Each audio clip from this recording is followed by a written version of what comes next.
Morning, all. All right, so we've only got two games tonight in the National Hockey League, so the preview's at the bottom of the board, and we've got some news of the day at the top. So let's go ahead and jump in talking about the 2026 Olympics. Don't you dare say it's too early. Doug Armstrong has been named the general manager for Team Canada at the 2026 Olympics. He, of course, is currently the general manager of the St. Louis Blues. Blues are having a down year, though. Who knows how much longer Doug Armstrong is going to be there? Either way, Armstrong named Team Canada's GM. We'll see what kind of team they throw together there. There hasn't been a general manager named yet for Team Canada for the Four Nations tournament that the NHL is running next year. That is apparently expected this spring. So stay tuned because spring is only a couple weeks away. That being said, though, all the best to Doug Armstrong. It must be a fun job going through all those really good Canadian hockey players and picking out the best. It will be interesting to see if, with Armstrong as the guy who's in charge, does that give Bennington then the lead on becoming Team Canada's goaltender for the 2026 Olympics? I think he's got a very good shot because with Canadian goaltenders, there's not a whole lot at the high end, and so yeah, it may end up being Bennington's job, but even if Armstrong wasn't going to be the general manager. Can't hurt having him there, though, in the general manager's chair. All right, so Buffalo, there's some optimism around Buffalo. I really don't want to jump on any bandwagons. I will say that because for Buffalo Sabres fans, last year I was very much bullish on the Sabres maybe making the playoffs with that late run. I'm not going to do that this year. Nope. I'm just going to watch. I'm just going to be very quiet about it. One thing to keep in mind is that they're 3 points out of the playoffs with last night's results. They do have three teams to jump over. So they got to jump over Washington, Detroit, and the Islanders. They also were in the Atlantic, so the whole, they could catch the Flyers. They don't have that benefit that the Metro Division teams have. And they've also played more games than the teams they're chasing. So it's not really in their control, but the way Detroit's been playing, Washington's been very up and down as well, so those two look like they're passable. Montreal. I was thinking of Patrick Roy, and Montreal came to mind. No idea why. The New York Islanders. I don't know if they're going to be easy to pass at all. They've had a really strong run under Patrick Roy, but that's the team that to me might be the toughest to pass and might ultimately seal the fate of the teams that are chasing them. But I do think it's been great watching Luukkonen have the best run he's had in his career. And it's been a lot of fun seeing them winning games like last night, like beating the Islanders 4-0 like that. That's really, really impressive. But again, the fact that the other teams have more games left to play might just make it more difficult for the Sabres. And again, I don't want to jump on any bandwagons. Speaking of which, the New Jersey Devils, with some strong goaltending last night, they win a game. They won against Dallas after Jake Allen was a bit shaky early on. He looked quite good the rest of the way. Ends up being the game's first star, and it begs the question of, so if they'd made the Jake Allen move, I don't know, a month before the trade deadline, who knows where New Jersey would be. Instead, they're 4 points back, and obviously they have Buffalo and everybody in front of Buffalo to jump past to get into the playoffs. But again, the one thing New Jersey has in their favor, Buffalo doesn't, is they can also catch Philadelphia and potentially end up third in the division if the wild card ends up being too difficult to chase, or maybe the Islanders end up third, and then that opens up that wild card spot for the Devils. But again, the Devils have had a hard time putting together a string of really solid games. Last night's the starting point. We'll see what they do for an encore. Toronto news, Mitch Marner's dealing with a high ankle sprain, so the fact that this is leaked out means he's probably not going to be back relatively quickly. That being said, the last time he had a high ankle sprain, it kept him out 3 weeks. He's been out for a week so far. He hasn't been skating, so he could play as soon as Saturday. I would think that it's probably a little bit optimistic. High ankle sprain, they're saying it's not a major one. It's not too bad.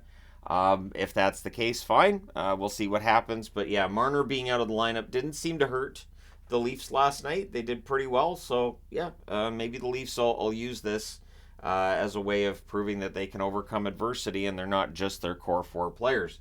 Gabe Vilardi has been out for a while. I believe it's been written up as illness. Well, nope. It's turned out he has an enlarged spleen. So he's having treatment for that. His return date is completely unknown. Sounds like it's an indefinite leave for him at this point in time, and hopefully he gets the treatment he needs in order to get that under control. Because you need a spleen to live, is what I believe. Anyways, yeah, so Velarde's going to be out for likely a while. We'll see how the Jets navigate that. The good news is the Jets have been navigating through injuries all season, so this is really nothing new for them. You want Vilardi to be back when he's 100% ready to go. The Chicago Blackhawks yesterday reached a settlement in the Corey Perry contract termination. Settlement meaning probably got the rest of his money. I would think he got either the rest or most of the rest. But either way, he's probably quite happy with how things turned out. Probably didn't like the contract termination, but I think he probably enjoys his time in Edmonton and the fact that he's going to be in the playoffs this year. So, and of course, Corey Perry has been in the Stanley Cup final a lot. Hasn't won the Stanley Cup a lot, but maybe he can help the Oilers get to a Stanley Cup final this year.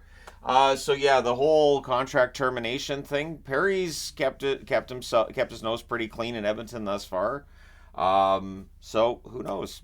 Maybe Corey Perry's story is going to be one of redemption at season's end, and maybe he ends up holding up a Stanley Cup in Edmonton that couldn't have happened without him pulling some boneheaded stunt when he was in Chicago. So, yeah, there you go. All right, Dylan Larkin is at practice for the Detroit Red Wings. He would not be the first person to pull something stupid in one location and then win in another. Anyways, Dylan Larkin is at practice for the Detroit Red Wings today, which is great news. He's not a full participant, which I read as non-contact jersey, but Larkin being on the ice for practice is really important. The Detroit Red Wings completely look like a rudderless ship without Larkin. I don't know if it's just the timing just works out that way, or if Larkin's that important to the team on the ice. But either way, getting him back into practice is really, really a good sign that maybe he won't be out that much longer. But yeah, they definitely seem to miss him. Last night's game, the latest in the long line of embarrassments that the Detroit Red Wings have put together over the last couple of weeks that have just, it's flummoxed me. Anyways, so hopefully by the time Larkin comes back, they're not completely out of the hunt, because it does feel like that could be a turning point for them back in the right direction. So we have 2 games tonight in the NHL, as I stated at the start of this video. There's one starting at 5 p.m. Pacific, 8 o'clock Eastern. Another one starting at 8:30 Eastern, 5:30 Pacific. So the Anaheim Ducks are in against the Winnipeg Jets. Winnipeg's won the first 2 meetings on December 10th by a score of 4-2. January 5th by a score of 3-1. For Anaheim, they're 23-40-3 overall. They're 3-6-1 over their last 10, coming off of an embarrassing loss against Chicago. Frank Vetrano, 29 goals, 21 assists, 50 points, so he's right on the verge of his first career 30-goal season. On the Winnipeg side, they're 41-19-5. They're 6-4 over their last 10. They are 2 points back of Colorado and Dallas. So third place is not where you want to be in this division. You're going to be starting on the road either in Dallas or in Denver. Not good odds there.